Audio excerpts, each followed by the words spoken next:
Hey guys, it's Chris here, and I know it's been a long time since I've released an episode, and if you want to hear more of an explanation on why I've been MIA, go ahead and check out the update I released last week.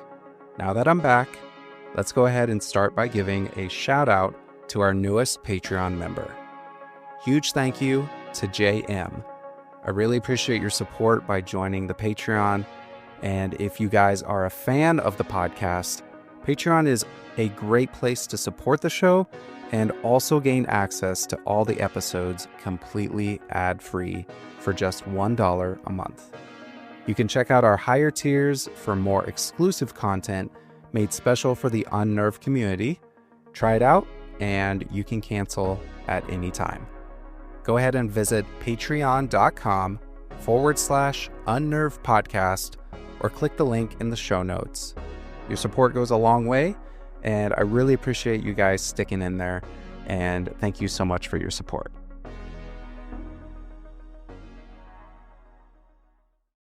My heart started to beat fast. He would say, "Get in the car right now." This is really unusual. This is something out of the ordinary. And that's when we realized who it was. He hunted both boys and girls.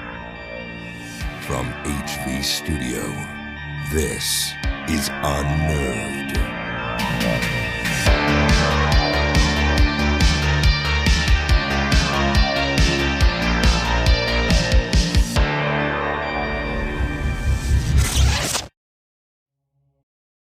This podcast is supported by Progressive, a leader in RV insurance. RVs are for sharing adventures with family, friends, and even your pets. So if you bring your cats and dogs along for the ride, you'll want Progressive RV insurance. They protect your cats and dogs like family by offering up to $1,000 in optional coverage for vet bills in case of an RV accident, making it a great companion for the responsible pet owner who loves to travel. See Progressive's other benefits and more when you quote RV insurance at Progressive.com today. Progressive Casualty Insurance Company and Affiliates. Pet injury is an additional coverage and subject to policy terms.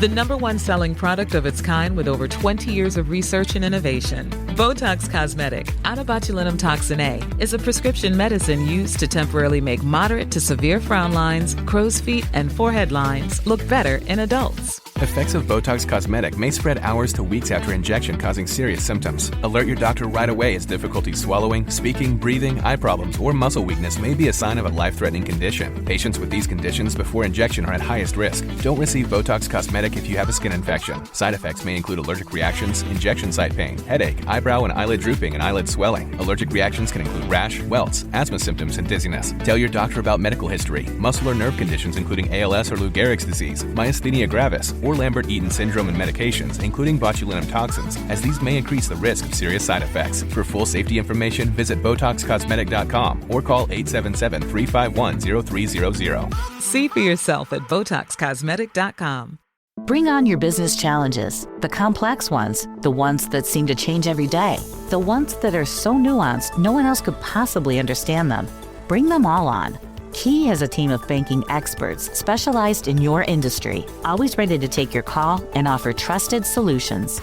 And we go even further, staying ahead of trends so that you have answers before you even knew you needed them. Bring on your business challenges. Key Bank opens doors. Learn more at key.com/B2B. Welcome back to the Unnerved Podcast. It's where normal people share their abnormal stories, and if you enjoy true stories of the strange and terrifying, then you're in the right place. I'm your host, Chris Fricky.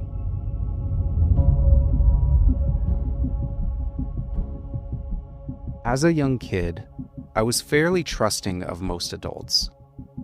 Approaching or being approached by a stranger came naturally.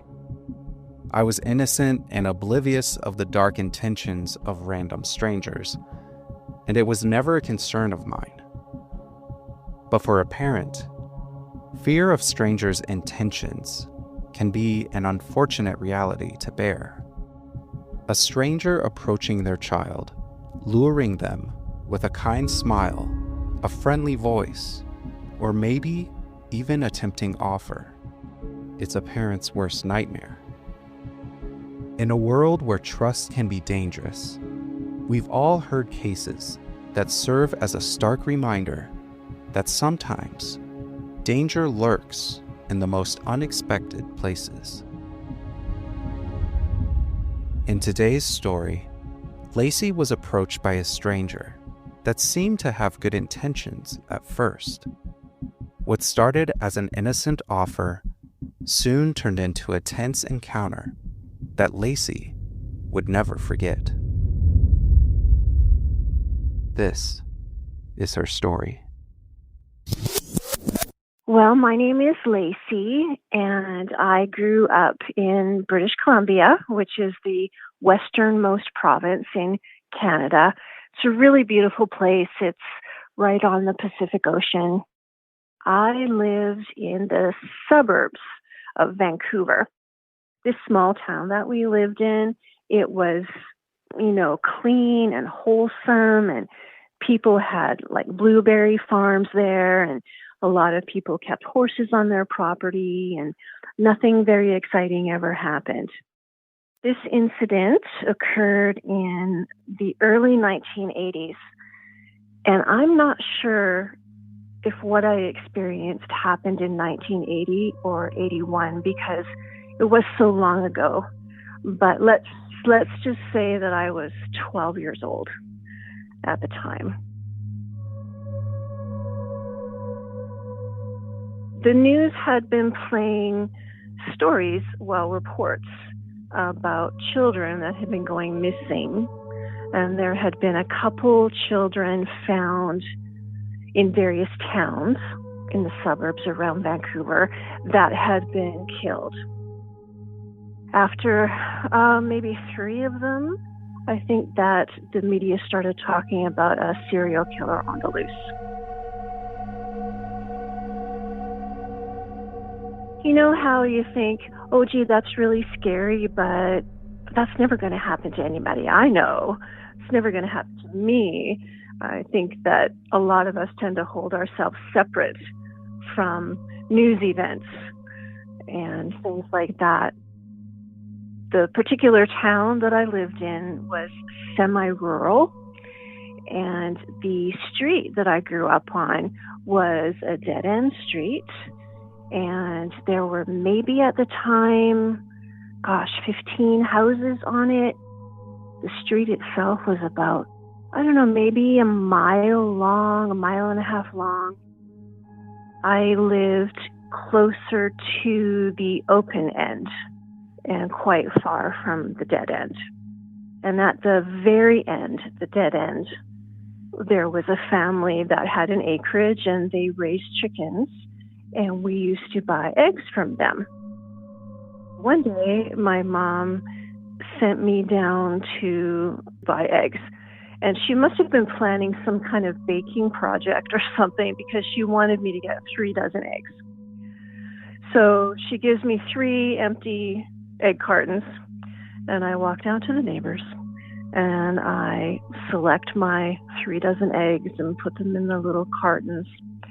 And I'm cradling them in my arms as I started walking down the street back towards my house. It was about halfway to my house when I saw a taxi driving very slowly up my street towards me. I remember thinking, oh, he's driving so slowly. He must be looking for an address. Somebody's probably waiting for the taxi to come and pick them up. It was really, really rare to see a taxi on my street because it was semi-rural and there were really so few homes on the street. So I watched as he drove by, and I noticed that he was the only one in the vehicle. And he went by me very slowly. And then about 50 yards past me, he turned his taxi around and he drove slowly back towards me until he was even with me. So I'm still walking and he's still driving, but very slowly. And remember that my arms are full of 3 dozen eggs. He just keeps driving slowly so that he's driving at the same pace that I'm walking. And, my heart started to beat sort of fast because I knew that this is really unusual. This is something out of the ordinary. He reached across to the passenger side door of his taxi and he pushed it open. And he said, "Hey, why don't you get in the car? I'll take you uptown."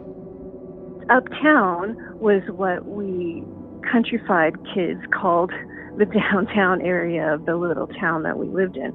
And that's where there were things like arcades and, other entertainments that a kid of my age would be very attracted to. And I think he was probably counting on that I would say, "Ooh, great, a free ride uptown, let's go." But A, my parents had always told me to never get in a car with anybody I don't know. And B, I had 3 dozen eggs in my arms, so it was just so ridiculous on more than one level. I just said no, and I kept walking. He kept driving beside me, and still with his passenger side door wide open. And he was so close that with the passenger door open, there was, maybe a foot between the edge of the door and where I was. It was very close.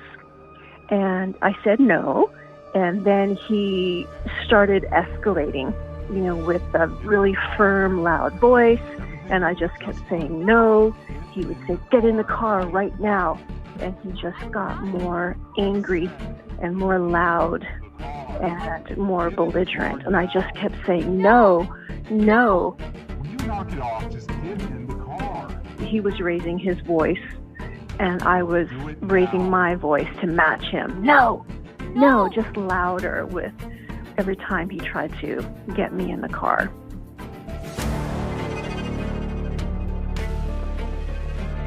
After this exchange, I guess he realized that I wasn't going to comply with his orders, and so he slammed the passenger door shut, and he just took off speeding down the road. And then at the end of the road, he just, turned to go onto one of the more main roads.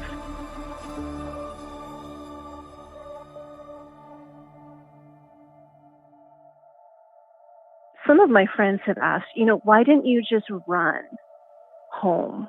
Well, first of all, I didn't want to disappoint my mother. I wanted to come home with 3 dozen intact eggs. That was very important. And secondly, I thought, hey, I don't want this guy to know where I live. So if I run home and he sees which driveway I run up, I don't want that. And so those are the 2 main reasons why I never ran. Looking back on it, he may have been using the tactic where an adult or an authority figure is telling a kid to do something, and the kid's going to go, "Oh, geez, this guy's yelling at me. It must be really important. He's an authority figure. I guess I'll just get in the car like he's telling me to." That didn't work on me. I was very lucky in that he never got out of the car. So he never put any hands on me or anything like that. And honestly, I don't know what I would have done if he had put hands on me. And it scares me a little bit to think about it, so I try not to very much. So I just continued walking home, and I go into the house and I deliver these eggs to my mother. And I said, "Hey, something kind of weird happened." And I told her. And this part of it's a little bit fuzzy for me. I remember telling her what happened, and if she was alarmed, she didn't show it to me. I presented it to her as kind of like, "Hey, this is kind of weird, blah, blah, blah," and then didn't think it would ever come up or I would ever think about it again. So I don't know what my mom did, if anything, after I told her what happened. I don't know if she called the police to report the incident. As I mentioned, my memory's kind of fuzzy on that part. So what happened next was, and it wasn't that night, but it was certainly within the week, we were watching the evening news as a family, and they were reporting on these children who had disappeared and some of the bodies that had been found. As 14-year-old Judy Kozma was buried, many people in the Vancouver area were wondering if there would be more funerals like this. Kozma, Ray King, and Darren Johnstrud were murdered during a 3.5-month period. 2 of the nude bodies were found near this lake. During that same time, 5 other youngsters have disappeared. Police and relatives have staged a massive search with no success. Posters have been printed and distributed by parents and friends. Most, like Darlene Court, believe the missing youngsters were abducted. Her sister disappeared 7 weeks ago. My mother is in bad shape. My father's in bad shape. I'm trying to stand up for them all. I'm doing the best I can. I haven't broke down yet. I hope everything turns out all right. Police from many areas are continuing their door-to-door search. Parents of the missing children are demanding more help, and the search is expected to be expanded today. This is a composite drawing of a man police believe may be a suspect, but the head of the investigation is cautious about pinning everything on one person.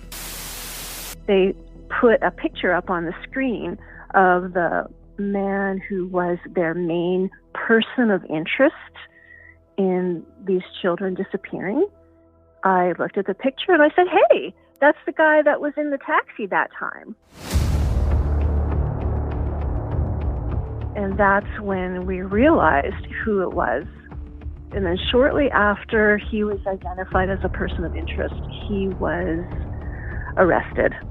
So it wasn't that long after the incident with me.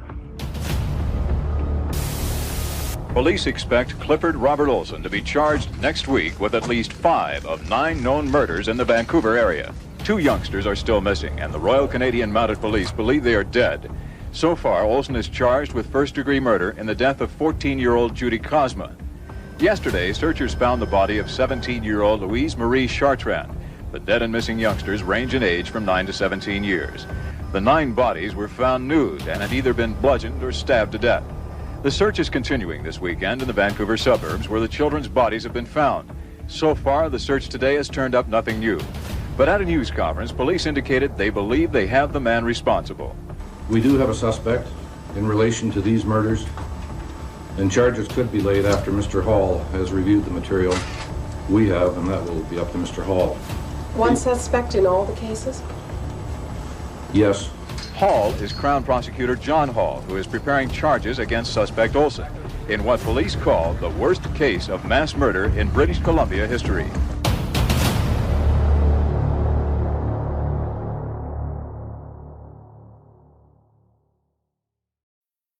This episode is brought to you by Principles. Ray Dalio, legendary investor and New York Times best-selling author, wants to pass along his understanding of how countries go broke, because he believes the U.S. budget and debt situation needs to be addressed.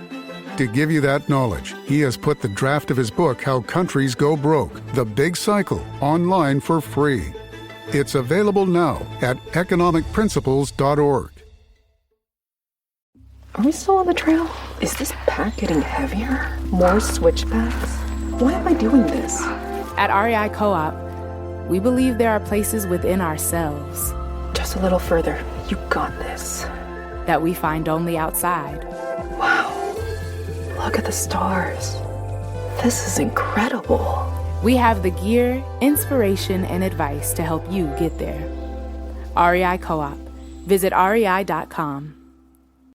Elevate your home and linen care routine with Rowenta steam stations. Stubborn wrinkles? Delicate fabrics? With Rowenta, consider it done. Our steam stations deliver professional quality results in a fraction of the time of a regular iron. High-powered steam output, lightweight, portable design.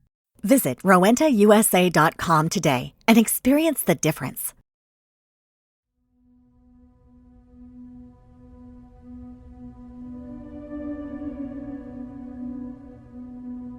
This killer, his name was Clifford Robert Olson. He was very proud of what he had done, the lives that he had taken, and he gave himself the nickname the Beast of British Columbia. I do know that he worked for the taxi company. The other kids who were abducted, I don't know if he stuffed them into his taxi or if he had another kind of vehicle. I don't know. But I can tell you that this dead-end street that I lived on, if you went to the end and then made a turn and drove about a mile, there was the taxi company right there. A lot of this is speculation on my part, but I just have this feeling that he went to work one day and he, picked up his taxi and he was starting to drive it uptown and he passed by this quiet road and thought, well, what the heck? I'll just take a drive down there and see if, there's anyone to grab. So another weird thing about Clifford Robert Olson that makes him different than most serial killers is that he hunted both boys and girls. So most serial killers will choose boys or girls, but he hunted both. And another thing that was different about him was that he used a different method of operation for, each of the kids or most of them, so that it made it difficult to pin him down. And the authorities actually came under a lot of, they were criticized for not arresting him sooner because he had been a person of interest. But because the crimes seemed so different from each other, it took them a while.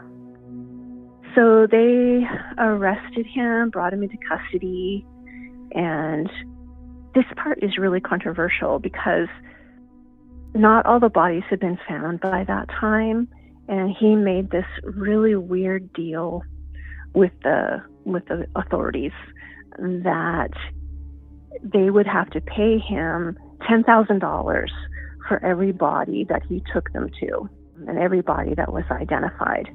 And so we taxpayers ended up paying $100,000 to this guy, $10,000 per body. And this was taxpayers' money. Some spokesperson for the provincial government, don't remember who, was in a press conference. And this person was coming under a lot of fire for, what are you doing? You're paying this serial killer, this child murderer. And I remember the officials saying, we think it's really important that the families of these children get as much closure as they possibly can. And for that, we needed to know where all the bodies were, and we needed to know it expeditiously. And so that was what they did. And so if I recall correctly, that $100,000 went into a trust for Olson's wife, and they had a baby son at the time too. It's just sickening how proud and he was so excited about being infamous and all of that, and I just find that so disgusting. Olson was sentenced to, I think, 11 consecutive life sentences. So one for each child that he killed, yeah.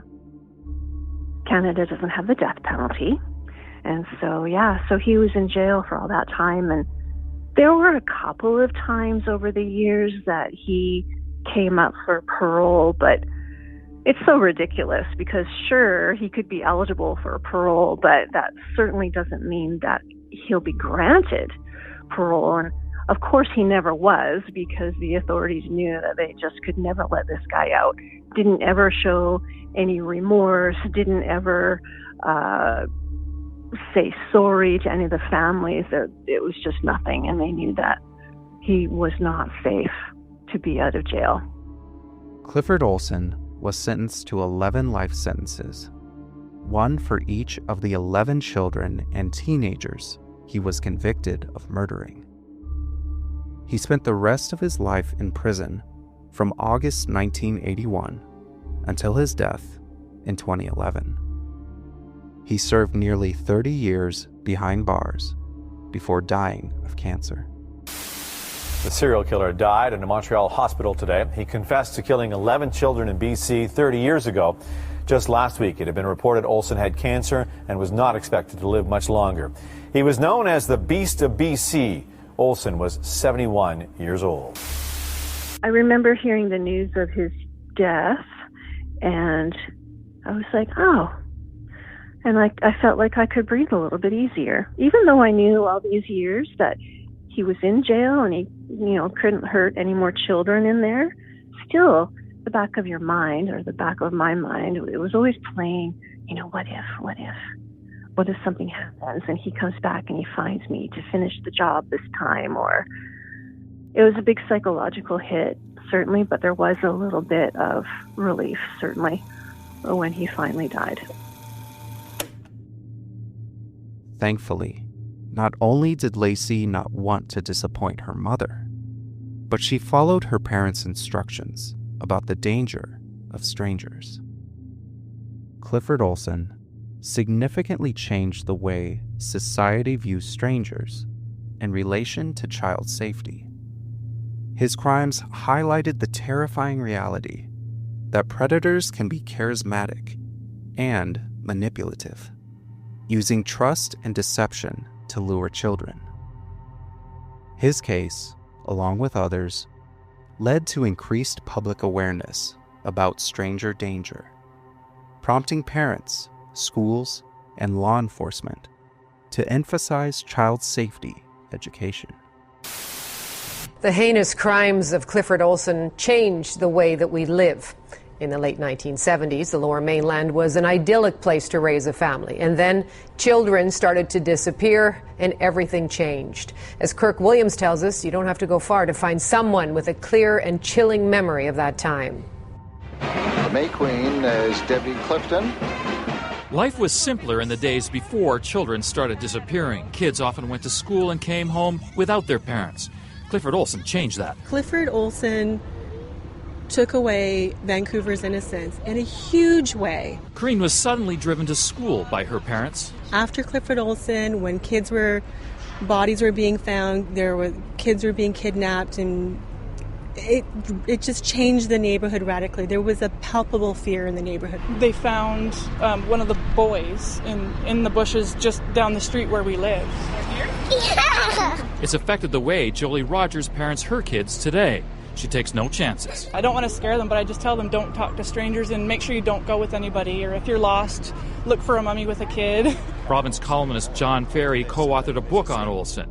He says Olson not only changed the way we think about safety, he exposed major flaws in the way big cases were investigated. Olson, mocked the justice system and exploited it and showed its weaknesses and showed the poor coordination between the police forces. That allowed Olson to continue killing and avoid capture. Coordination among police forces in the Lower Mainland is better now, but not perfect. But police are assisted by a public that is aware, on the lookout for odd behavior. And the odds are lower because people are wiser and because there are mechanisms in place, including child education, mechanisms in place that prevent this from happening. And even though stranger child abductions are extremely rare, parents remain vigilant because life in the post-Olson world is forever changed.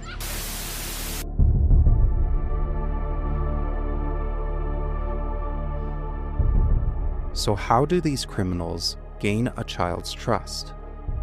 According to experts, predators often use tactics like offering gifts, pretending to be an authority figure, or creating false emergencies. Some even use other children as bait. Education is power. If we teach our children to never go with strangers or accept rides from anyone they don't know, even if they claim to be sent by a family member, use a secret password system for emergencies, and always encourage open conversations about safety. The world isn't always as safe as we'd like it to be, but knowledge and vigilance can make a difference.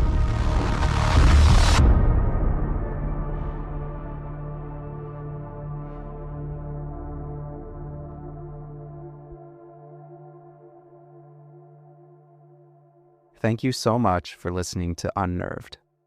If you enjoyed this episode, please share it with your friends and leave a review wherever you get your podcast. If you guys want to see photos related to each episode, be sure to follow our Instagram at unnervedpodcast. And for ad-free episodes and bonus content, visit patreon.com/unnervedpodcast. And if you guys are interested in merch, we now have that. Go ahead and check out the link in the description. Until next time, take care.